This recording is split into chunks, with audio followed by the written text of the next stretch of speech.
लेकिन आप देखें तो बीजेपी का जब भी कोई मैनिफेस्टो रहता है, तो जब उनका मैनिफेस्टो आया तो उन्होंने कहा हम राम मंदिर बनाएंगे, उन्होंने कहा हम 370 हटाएंगे, उन्होंने कहा हम सीए लेके आएंगे, और एनआरसी पर भी अभी अमित शाह जी का मैं इंटरव्यू सुन रहा था तो उन्होंने कहा इसके बारे में भी हम सोचेंगे। वो चुनाव से पहले एक अपनी लिस्ट दे देते हैं और उसी पे वो काम करते हैं और उसको लेकर भी आते हैं। तो वही सब चीज़ रोकने के लिए कि हाँ एक सीट कम से कम इकरा हसन कम करेगी कहना। बिल्कुल, देखिए विपक्ष का काम है मजबूती से, हमें चाहिए मजबूत आवाज़ें जो संसद में हमारे मुद्दे उठा सकें। और मैं अपने लोगों को यही कहना चाहती हूँ कि अगर मुझे उन्होंने मौका दिया तो मैं और कुछ नहीं तो मैं अपने लोगों की आवाज़ को मजबूती से रखूँगी वहाँ पर। तो इसीलिए ज़रूरी है कि ऐसे जनप्रतिनिधि चुने जाएँ जो वहाँ पर खड़े होकर हमारे लोगों की लड़ाई लड़ सकें। और मैं अपने लोगों को ये विश्वास दिलाना चाहती हूँ कि अगर मुझे मौका मिला तो मैं ये काम में पूरी लड़ूँगी।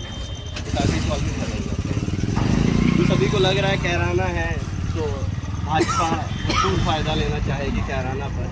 अमित शाह पिछली बार आए थे, घर पर्चे बांट कर गए थे, और अब की बार भी हो सकता है कि आए देश के गृह मंत्री और घर पर्चे बांटे, या फिर भाजपा के जो अध्यक्ष है जेपी नड्डा, या फिर हो सकता है आसपास में कई प्रधानमंत्री नरेंद्र मोदी की भी रैली हो जाए।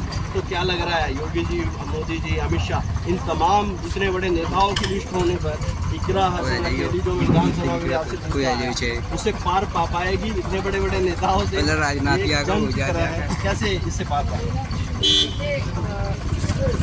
भाजपा का जो काम है वो हमेशा जो लोकल मुद्दे हैं उनको इग्नोर करने के लिए बड़े बड़े चेहरे लाते हैं ताकि ध्यान उन पर रहे और मेन हमारे शहर से ध्यान रखें।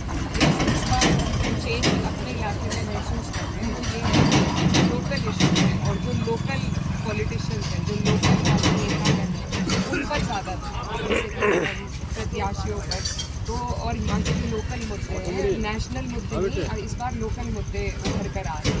तो बाहर के बड़े नेता आएंगे, वो एक दिन के लिए आएंगे, आकर अपना वादा देकर चले जाएंगे।